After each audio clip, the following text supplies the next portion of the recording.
비만이 아닌 분과 비만한 분들을 따졌을 때 비만을 하게 되면 비만하지 않은 분에 비해서 유방암 발생 위험도가 올라간다고 말씀드렸잖아요. 그죠? 그럼 이 주사를 맞으면 그 올라간 분은 상쇄할 수가 있을 가능성이 높아요. 그래서 위험도도 이제 올라간 만큼 얘를 이제 없애줄 수 있다. 그런 개념으로 접근하시는 게 좀 더 건전한 접근 방식이 아닐까 생각합니다.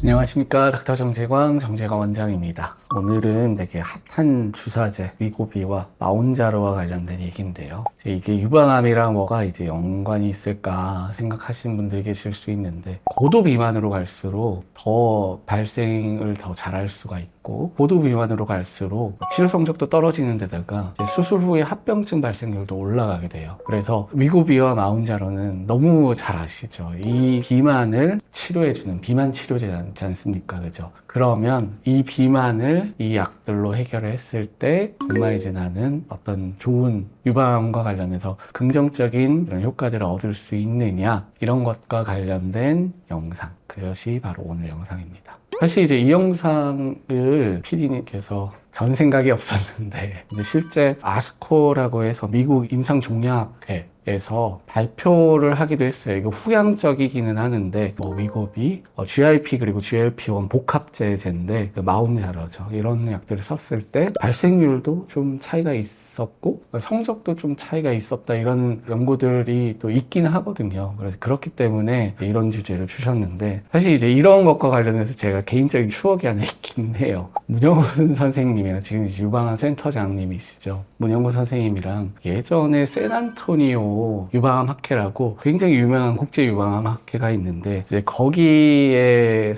그러니까 생존자들을 위한 연구들 중에 관리를 하는 것들 중에 비만을 관리를 하는 게 있었어요. 근데 그 당시에는 비만이 되게 중요하니까 이런 예후들을 개선시키기 위해서 전화를 계속 이제 주기적으로 걸어서 운동을 하자 하는 그런 이제 임상 연구가 있었는데, 실제 이제 그 연구의 결과는 전화를 했더니 실제 체중이 줄더라. 그래서 유의미한 그런 효과를 얻었다라는 그런 이제 임상 연구였는데, 그런 임상 연구들의 결과를 좀 보고 선생님이랑 얘기한 게, 그러면 이제 운동을 해서 빼는 것이 유방암의 예후를 결국엔 더 좋게 만들기 위해 하고자 한다면 약을 써도 되지 않을까라고 생각을 했었고, 그 당시에는 근데 삭센다밖에 없었어요. 환자분들한테 이걸 계속 맞고 해보자 하면 좀 싫어할 것 같은데 라고 걱정을 하면서 한번 임상 연구를 준비를 했었어요. 사실 실제 이제 유방암 치료를 한 분들 중에서 삭센다를 써서 체중을 줄였을 때 정말 이게 뭔가 개선의 효과가 있는지 보고자 그런 연구도 사실 계획을 했었는데, 안타깝게도 회사에서 답변은 안 오더라고요. 그래서 이제 그 연구를 기획만 하고 이제 실행을 하지 못했던 그런 연구가 있는데, 지금은 롱액팅이라고 해서 한 주씩 맞는 약들도 있잖아요. 그죠? 그런 것들을 썼을 때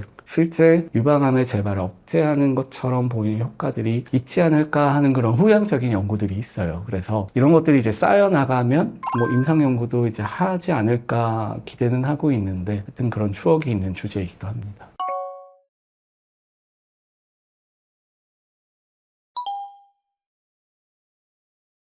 일단 이제 정해진 답은 하나죠. 아직 모릅니다. 그리고 인과관계가 이제 확실하게 증명되지 않았어요. 근데 가능성은 아직 열려는 있습니다. 왜냐하면 후향적인 연구들, 굉장히 이제 다수의 여성들을 분석을 했을 때 비만 치료제 들에 대한 처방 이력이 있는 여성분들이 발생률도 좀 차이가 있었고 재발에 있어서도 좀 차이가 있었다라는 후양 연구가 발표된 것은 사실이니까요. 근데 이전의 영상에서 제가 비타민 D와 관련된 영상에서도 한번 말씀드렸죠. 이제 후양적 연구에 한계가 있습니다. 그래서 정말 그렇겠네라고 생각하시면 안 되고, 그럴 수도 있겠네라고 생각하셔야 되는 이유가, 결국에는 관찰 연구이고 후양적인 연구는 뭔가 잘 디자인을 해서 딱 비슷한 조건에 있는 사람들을 놓고 이제 시행군과 대조군을 엄격하게 딱 관리하면서 관찰한 연구가 아니에요.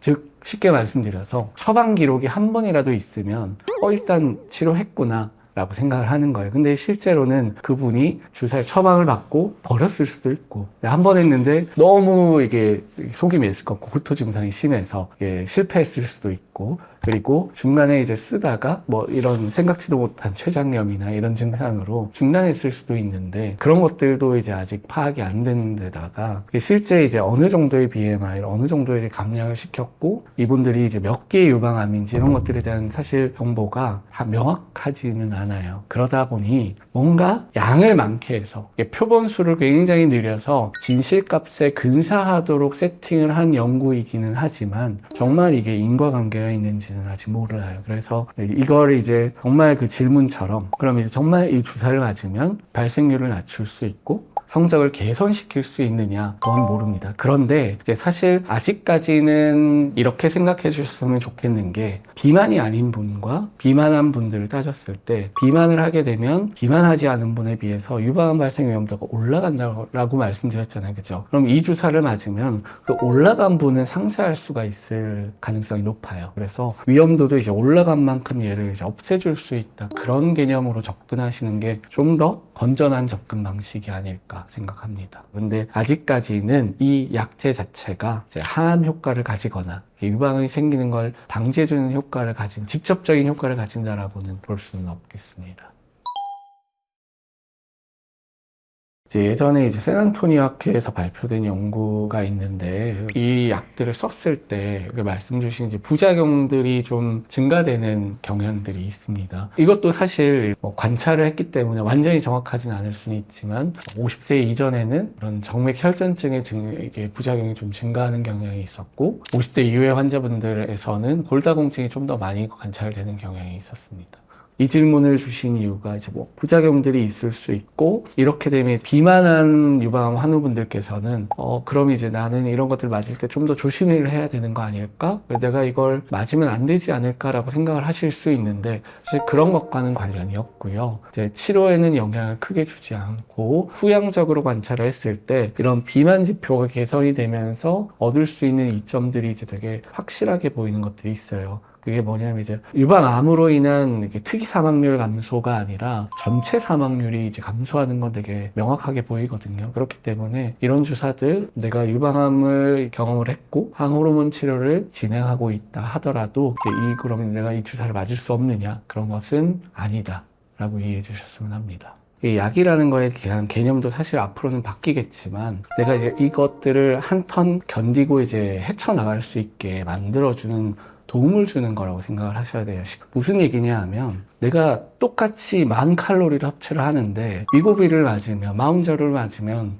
당연히 이제 체중은 줄겠죠. 근데 끊고 나면 다시 돌아올 겁니다. 그러니까 이제 실제 이 약을 쓰는 이유는, 굉장히 이제 고도 비만한 분들은 내가 그런 의지를 가진다고 해서 쉽게 살을 뺄 수 있는 상태는 아니에요. 그리고 그분들은 살을 빼다가 급사할 가능성도 이제 있습니다. 대사질환이라는 게 사실 조용한 암살자처럼 많은 부분에서 건강에 굉장히 부정적인 영향을 미치거든요. 근데 그런 것들을 어느 정도는 빠르게 돌려주기 위해서 쓰는 약인 거예요. 근데 결국에는 이 약이 더 빛을 발하려면 내가 거기에 맞춰서 식단도 조절을 하고 운동을 해야지 의미가 있는 겁니다.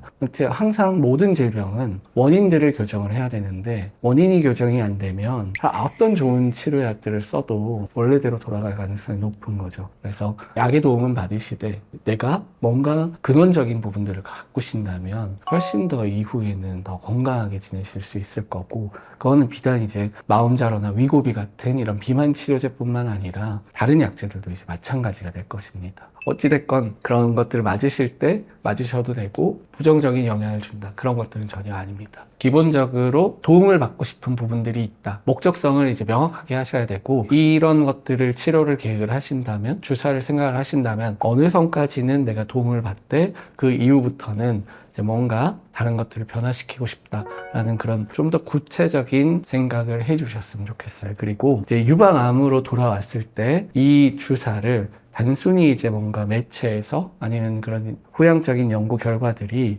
이걸 맞았을 때 좀 더 좋은 효과가 보이는 것 같네 라고 하는 것에 휩쓸려서 맞는다기보다는 내 전체적인 내 삶의 질을 개선시키기 위해서 부수적으로 유방암도 더 긍정적인 효과를 얻을 수 있다는 그런 생각으로 이 약들을 접하셨으면 합니다. 오늘 준비한 영상은 여기까지입니다. 시청해주셔서 감사합니다.